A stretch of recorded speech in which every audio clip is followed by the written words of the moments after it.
So extraordinary and heroic evening, everyone. So what leadership is not? Ayan. So our training objectives, number one is learn the true meaning of leadership.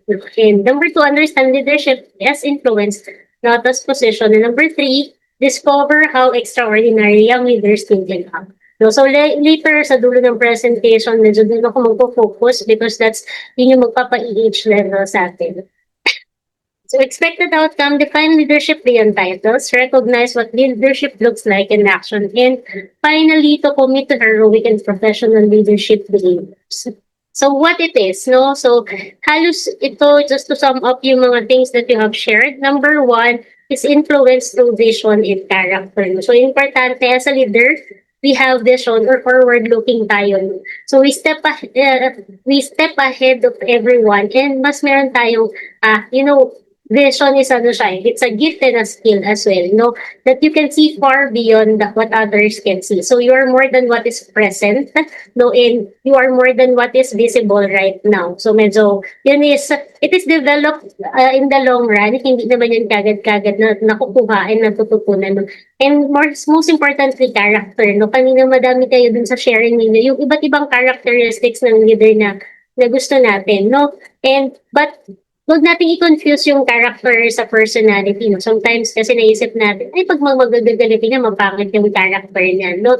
So sometimes even when a person is mad, as long as he maintains a good character, it doesn't ruin his leadership. Anong ibig sabihin po nun, ma'am? For example, ang personality niya, short-tempered talaga siya, or mabilis siyang magalit. Pero, kapag nagalit siya, na-maintain na yung good character, ibig sabihin, hindi siya nagiging personal, hindi siya naninira ng ibang tao, hindi siya nagiging unfair, hindi siya nagiging biased, hindi short yung perspective niya, no? So, posibleng personality niya yun, but as long as hindi naruruin yung character, it's okay, no? So, magkaiba yung personality at saka yung character, no? Next is responsibility over privilege, no? Ito medyo challenge siya, no? Sometimes, even when a leader knows yung responsibility niya, no, but paminsan mas prefer yung privilege. So, for example, no, technically yung mga some of us hindi na tayo required to do overtime. So, or in a sense, hindi na kinakompute ang overtime kasi hindi naman siya chargeable and then flexible yung time, no? So somehow it's a privilege, no? But when you know what is your responsibility, even when it is beyond your office hours, beyond the time charges mo, and because at the end of the day, mas importante yung responsibility natin. No? Kasi kanina nga, sa first session natin, no, napag-usapan natin na mas importante yung ibang tao kasi yung sarili natin. So babalik tayo dun sa konsepto na selflessness. So kanina madami akong nakita dun sa presentations na hindi ka selfish dapat. No? Kasi when you exercise your privilege, no, it's more on about yourself. What you want, what benefits you, what goes back to you, what is comfortable for you. No? But when we talk about responsibility, it requires a lot of stretching.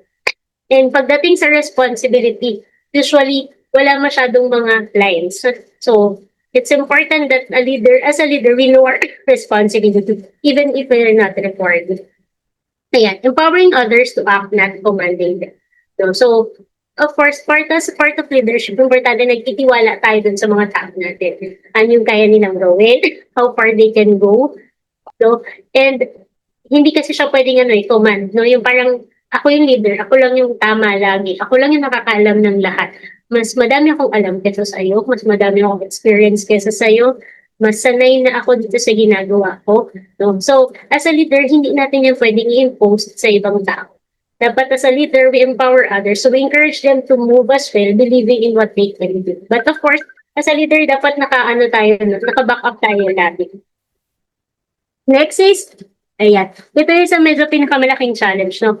Courage to make tough decisions with fairness, no? When you are in a leadership position, so whether it's a small team, it's a big team, or something complicated pa, no, yung decision making is very critical.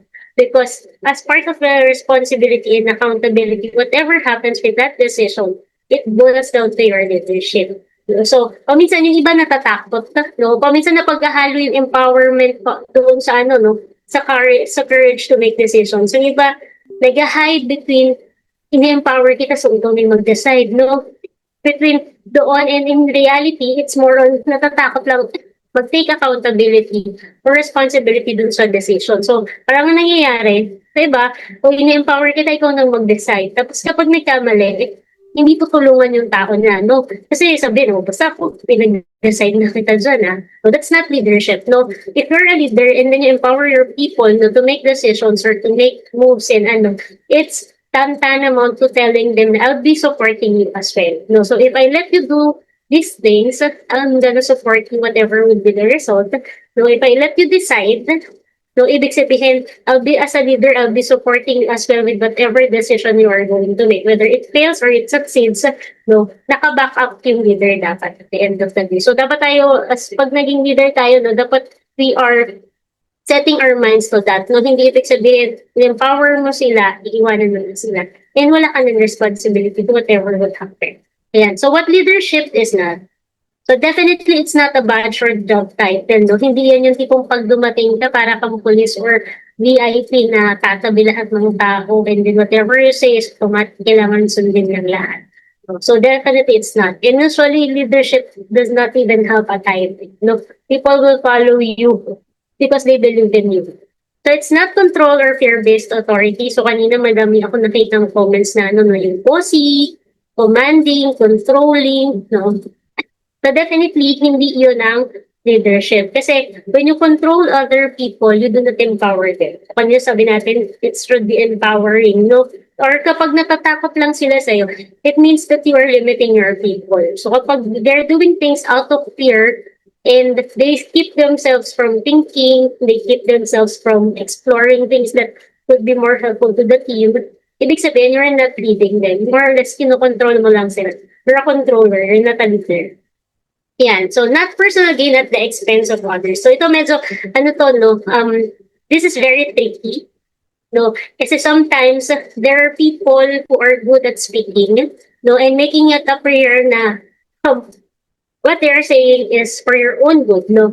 But at the back of their minds, it's for their own benefit, no? But hindi mo kasi makikita yun agad at hindi mo yun ma-judge. No? Usually, malalaman mo na lang yun kapag lumabas na, no? Kumbaga, hindi mo kasi maka-question agad yung or ma-judge yung intentions ng ibang tao. No? But yung magiging output or result afterwards, doon na lang yung madalas na nagkakaalaman. So, paminsan, no, we become challenged talking to people na feeling natin, no, meron lang siyang personal gain, kaya niya pinapagawa yung sa akin. No? So, as leaders and as people being dead, no, hindi natin kasi pwedeng i-decisionan or i-judge yung ibang tao na, ay, hindi talaga yung for my benefit. So, take it with a grain of salt. Pero syempre, at the end of the day, it's important that we still follow kung ano yung napagigitan ng team na gagawin. Even if sometimes feeling natin may doubt tayo, parang para lang sa kanya. No? Or sometimes we could also discuss with our people, no? Then tayo din as leaders, no, we have to be careful as well na we do not appear in substance and in form that we are doing things for our own benefit, no? Kunwari, no? Gusto lang natin magpa-good shot, no? Doon sa mga tao sa paligid kasi gusto magpa-promote. No? So, pipilitin mo yung team mo, hindi mo sila i-guide, no? Pero, ina-expect mo na makakapag-produce sila ng magandang output, no? So, basically, it's more on, gusto lang makuha yung result na maganda for the credit, but not really helping. So, mahirap siyang i-draw yung line, but usually, doon yung lumalabas sa final results and ano yung nagiging kahinatnan sa dulo. Yan. So, tayo, pag naging leader tayo, we have to be careful, clear, and ang pinaka-safe distance talaga dyan is so that hindi mag-appear na it's for our personal gain as much as possible. Dapat wala tayong benefit. No? Kunwari, kaya yung madami ako nadinig kanina na ano, no, you ask for inputs from others and then you listen. No? Kasi, if we listen first and we ask input from other people, definitely, hindi yun para sa atin. No? Kasi, yun is perspective nila. No? So, that's a very safe way to lead people. Let them tell what they need. Let them tell what they want to happen. And ano yung gusto nilang maging itsura or how we want to do things so that does not appear na, basta para sa akin ito. Kasi when you start telling, ito gusto ko, ito ganito dapat, ganito yung direction ko. No, it becomes about you. So it becomes for the personal benefit ng leader. So definitely it's not a popularity contest. No, sabi nga no, yung true leadership as much as possible, hindi kailangan na ikaw yung binabanggit lagi or hindi kailangan sa yung credit lagi. Dapat as much as possible, as invisible as you can be, much better, but the goals are being achieved and we're guiding your people. So heroic leadership principles. Number one, competence. No, skills earn trust. So importante, no, when we are growing ourselves to become leaders, we are honing our skills as well. Hindi pwedeng magaling lang tayo magsalita, magaling lang tayo mag-utos, hindi din pwedeng magaling lang tayo magbigay ng direction, pero eventually, hindi natin kayang saluhin yung team. When all else fails, no, paano kapag bago yun, hindi pa namin natututunan yun, first time pa lang namin ng team gagawin yun. It's okay, pero you have to exert extra effort to gain the skill needed. And as much as possible, if you are leading people, dapat at least at a minimum 2 steps ahead ka dun sa team mo na matututo. So kung inaaral mo pa lang yung skill ngayon kasi ng engagement, bagong requirement for the team, no, you have to exert extra effort to learn 2 steps ahead. So that when your people starts asking you, at some point, na una ka nang mag-aral, and then while you're guiding them, you are giving good insights na din, and kaya mo silang sabayan sa pag-aaral. Kasi kapag hindi mag-extra effort, and then hihintayin mo lang yung team matutunan, basically, wala sila masyadong guidance na ma-receive from you.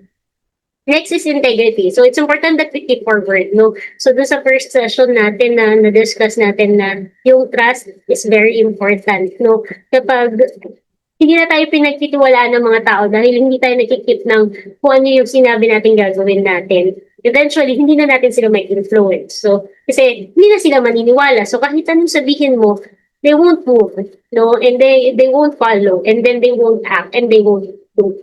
So dead man na lang. Collaboration, no? So raise others up. So it's important in becoming a leader na we raise others, no? Hindi pwedeng yung binubuhat natin yung sariling bangko natin. As much as possible, we help other people grow.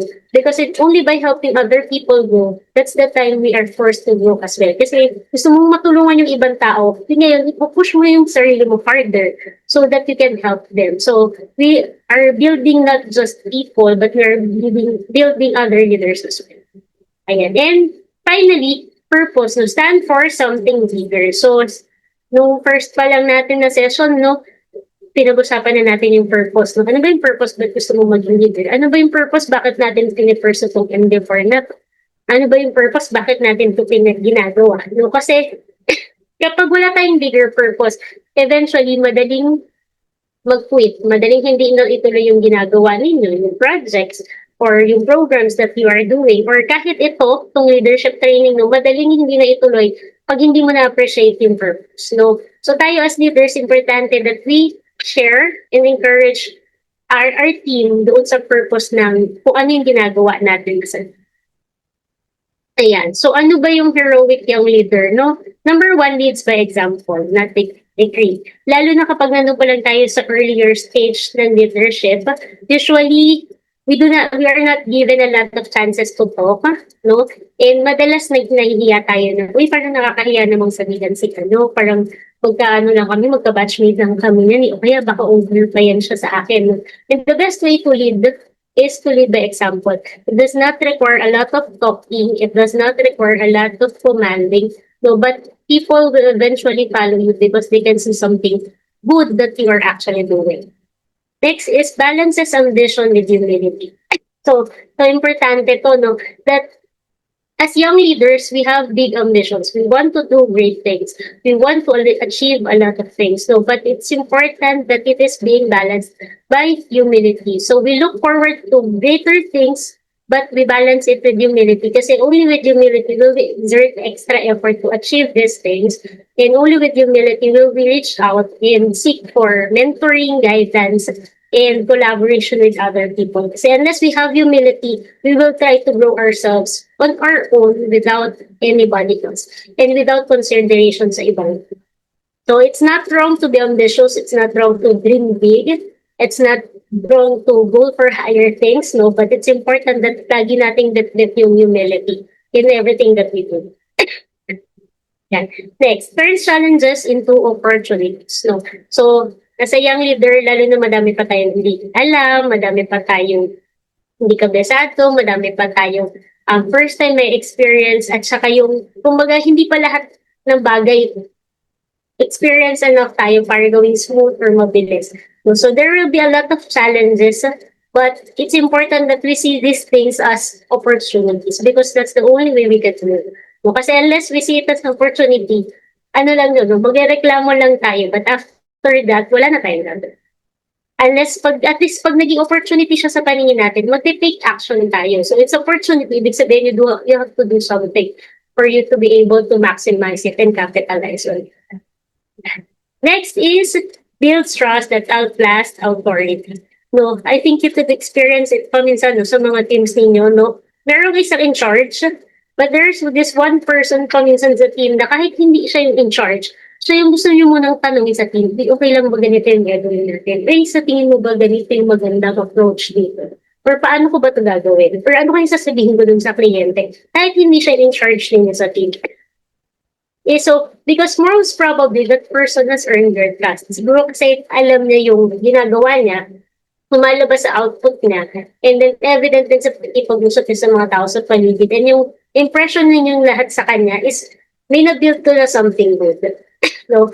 So, yung taong yun, kahit hindi na siya assigned, for example, hindi na siya assigned sa team niyo, or hindi mo na siya in charge, but you still respect that person to the point na you will still ask inputs, no? Or paminsan, no, baka magka-level na kayo, no? Siguro, kunwari, dati, nag-start ka as staff, no? Tapos, senior mo siya. No, pero eventually, nag-grow kayo pareho, tapos, medyo mabilis ka, naging senior ka na, naging magka-level na kayo. No? But because that person has already earned your trust, no? Kahit magka-level na kayo, tinatanong mo pa din siya, okay lang ba to? Maganda kaya yung ganito? So that person has already built yung trust. You already earned your trust mo. And it already outlasted yung authority. So kahit hindi ka na required magtanong sa kanya, nagtatanong ka pa din. So influence in action. So lagi nating sinasabi, no, leadership is about influence. No? So we have to think, no, paano pa pag isang project ay walang leader? No? Sino mag-step up? No? So for example, yung kanina, no, every collaboration, if nobody will step up, may pag-uusapan kaya kayo. Siguro, gagawin ninyo, magtititigan lang kayo buong 30 minutes, no? Tapos wala kang madidiscuss, no? But I'm very thankful dun sa mga collaborations ninyo because definitely somebody has stood up, no? And a lot of you did. Because the collaborations were good and there were a lot of discussions. No? So appear conflict, do you mediate or take sides? No? So importante that we know where we stand. And paminsan, no, I think yung madalas na misunderstand no, during conflicts, no. Paminsan pag kinausap yung isang party, akala kinakampihan yung isang party, no. Because during mediation, the objective is not for one party to win. No, the objective is that each party will win one another. So basically, kung ito yung kausap mo si A, as much as possible, you will try to explain as a leader dun kay A kung ano yung perspective ng B. So that at some point, mag-meet halfway sila and get to understand, okay, asan ba yung difference namin and nasan yung common ground. So, si B naman, explain mo din sa kanyang perspective ni A. So, paminsan kasi, dahil hindi naman nadidinig ng both parties, ano yung sinasabi, akala na yun ng isang party ay kinakampihan na si B kasi na-explain niya sa akin yung yung perspective ni B. No, it's not about kinakampihan, but it's more on sharing yung perspectives so that as much as possible, you get to meet eye to eye. So, yun lang yung nagiging dating paminsan, no? Kasi hindi pwedeng as a leader, gagatong ka din doon sa issue ng isa, no? Oo, tama, oo, ganun nga talaga siya eh. So, hindi ka pwedeng ganun, no? As much as possible. So, when you're a leader, you have to help your people meet eye to eye. Hindi para mag-gano, no? Tapos tuk at nail to nail, no? Eye to eye so that they can see yung perspective ng bawat isa and be able to come up with a common ground to resolve things. Next is temporary authority. How do you use it responsibly? So kapag tayo ay naging leader, kapag babigyan tayo ng chance to lead the team, Yung parang gigil na gigil kang utusan silang lahat, kayo lang ang gagawa, maghihintay lang ako, bahala na kayo dyan, no? So, yung very small chance that are given to us to take a lead, importante yun, very critical because it says a lot about us.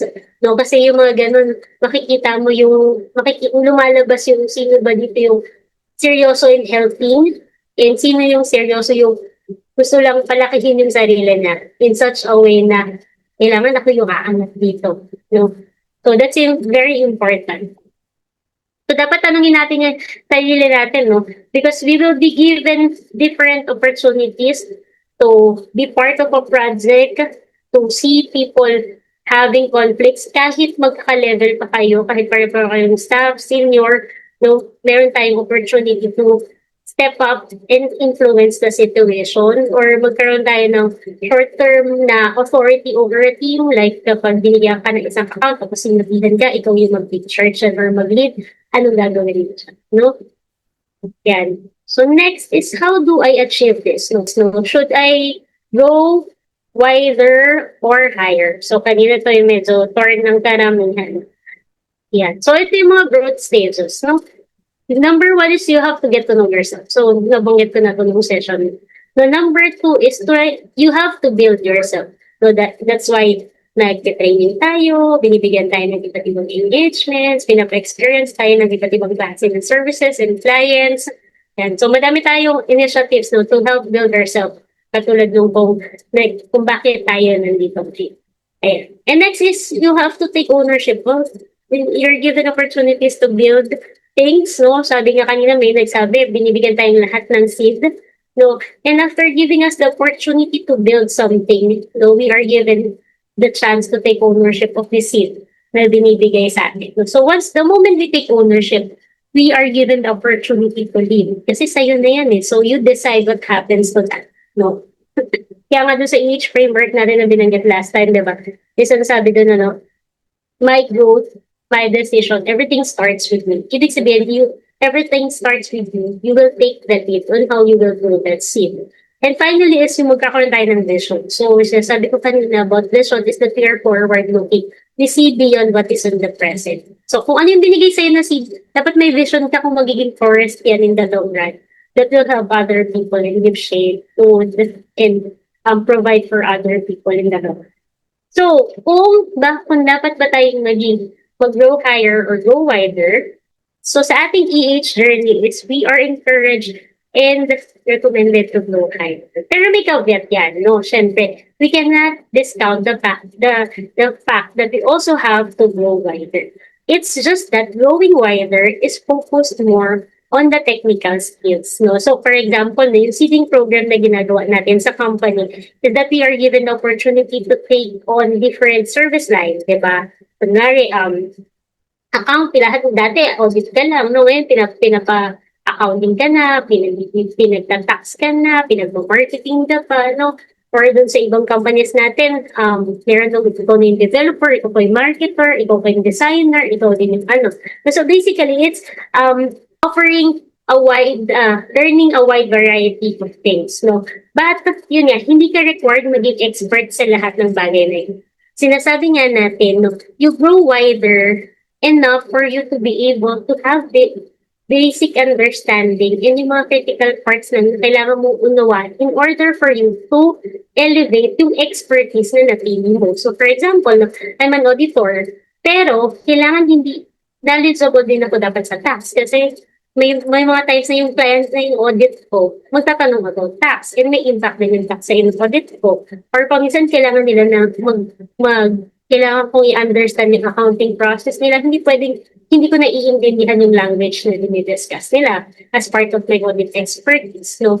So basically, we have to be able to grow wide. Kasi pag grow wide, ibig sabihin magkaka-level, no?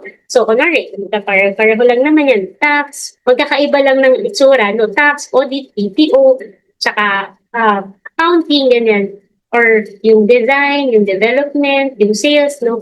At magkaka-level lang sila, pero magkakaiba ng expertise at saka ano. So, we have to be knowledgeable enough for us to be able to help others. Pero we also have to find expertise for us to elevate. No. So, kasi itong grow higher, it takes us to different levels. No. So, ano ba yung mga initial levels natin? Meron tayong EH core skills. Basically, ito yung mga soft skills na alam natin dati. No? Business communications, relationships, ethics, yan, no? So, ito yung core skills natin. Sa technical skills, ito yung kailangan natin i-grow wide, no? Technical skills yung ginagawa natin sa jobs natin. Next is yung core tech skills. So, ano ba yung mga core technical skills? Ito yung mga technical skills that can be applied into variety of service lines or expertise. So, for example, no, yung review. Pag nandun ka na sa level na yan, it's ibig sabihin, marunong ka na mag-review. Alam mo na yung mga review techniques and process, and meron ka ng keen eye sa pag-review, regardless kung anong service line yung nire-review, whether it's audit tax, BPO, sales, design, marketing, no? Because you already have gathered enough of the learnings and have seen more, you were able to understand paano nga ba mag-review regardless na ano yung nire-review. And then yung final is yung leadership, no? Ito yung next level. So bakit siya nasa top level yung leadership na yan, na part, no? Because when you lead people, you have to equip yourself with this previous one. Yung each core skills, yung technical skills, yung core tech skills, para matulungan ka dun sa leadership mo. So ang tanong, ibig sabihin, ma'am, pag ganun ba, hindi pa ako pala pwedeng maging leader kasi bata pa ako eh. Hindi ko pa nga natutunan lahat ng each core skills. Hindi ba makonti pa yung alam ko sa technical skills, no? Tapos hindi pa nga ako magaling sa technical. So basically, hindi ko pa magagawa yung core tech skills, no? So these things becomes the fuel or your motivation when you become a leader. So bakit kailangan mo i-commit mo na sa sarili mo yung maging leader ka? Para mas ma-push ka na. No? Kasi the moment you commit yourself to become a leader, to help others, no, mas may expedite, mas ma-fuel ka na kailangan mas mabilis mong matutunan itong mga bagay na to para matulungan yung iba. So for example, kinumit ko na sa sarili ko, bata pa ako pero magli-lead na ako. It doesn't have to be, hindi kailangan na ikaw yung parang 20 years ka ng leader. No, sabi ko nga nung first session is in your own little ways, pwede ka na mag-lead ng team. Kahit yung sa mga collaborations kanina, it's one way of leading. No, hindi naman yun ikaw yung nag-lead kasi ikaw yung may pinakamadaming experience na masama sa isang leader. Hindi naman din yung ikaw yung may pinakamadaming idea tungkol sa anong leader dapat. No? But it's more on because you understood the job na someone has to step up para mag-usap-usap kami. No? So hindi mo naman yung basta agad nagagawa ng dahil 2 years ka na nagsasalita. Kaya ngayon, pag pinapunta ko sa grupo, kaya ko na magsalita. No, it's more on driven siya ng need rather than skill. No? Para mas mapilitan ka at some point, mapush ka to speed up yung learning all these previous, itong ibang things na to, ibang skills na to. Kailangan i-embrace mo sa sarili mo na magiging leader ako. So, kasi kapag tinanggap mo lang sa sarili mo, ay hindi bata pa kasi ako, hindi pa ako pwedeng maging leader. Ay mahihayin kasi ako, hindi pa ako pwedeng maging leader. Ay, madami pa kasi akong hindi alam, hindi pa ako pwedeng maging leader. Babagal yung pag-grow mo. Pero once in-embrace mo sa sarili mo na, hindi, leader na ako, pipilitin kong aralin ng mas mabilis yung mga hindi ko pa natututunan. Or magte-take on ako ng mas madaming opportunities para mas mag-grow agad yung core tech ko, yung technical skills ko, kukuha ako ng madaming job. No? So, for you to be able to actually get there, and mas malagpasan mo na mas mabilis yung other levels, no, you have to start with the mindset na, magiging leader ako. No? And in the process, unti-unti, natututunan mo yan. Pero kailangan mo na i-embrace yung identity mo na, okay, magiging leader ako. So, should I grow higher or wider? Your mindset is that you have to go higher so that you can go wider faster. So I encourage everyone no, na kahit may doubts kayo sa sarili ninyo or hindi kayo sure kung magagawa niyo yung job, once you create opportunities to become a leader so that eventually matututunan nyo na lang yan in the process when you are there na. So leader's compass, no? So ano na yung leader's compass? So, tanongin niyo yung sarili natin nyo, no? How can I serve, not just command? Actually, kasi yung doubts natin sa mga sarili natin, kung good enough ba ako bilang leader, baka hindi ko alam yung sasabihin, baka baka mali-mali ako, or baka kulang pa yung experience ko, baka mas magaling sila. It's more on because we are on the concept ng commanding. No? Kasi naisip natin, dapat alam ko yung pagpagawa ko sa kanya, dapat ganito, dapat ganyan, dapat alam ko lahat. No, because nandun tayo sa mindset na we are commanding. But when you are on the idea and you are on the mindset na magsiserve ako, diba the concept of serving is that I'll give whatever it is that I have, and I'll exert extra effort so that I can give something. No? It's always on the concept of giving, the pag-serving. Ayan. Seek to learn first and then decide second. So, importante na aralin mo muna siya, may isang bagay. No? And then, saka mo na pag-desisyonan kung ano bang gagawin ko na dito after. No? So, effortan mo muna siya, no? Kasi huwag mong desisyonan kagad, ay, hindi ko na alam ito eh. Ay, yung pagkabigay pa lang sa'yo ng project, no? O sige, ikaw na ang in charge dito sa bagong client natin, no? So, tapos maunahan ka na ng, hala ma'am, ayoko po na kasi hindi ko alam, parang nakakatakot po, no?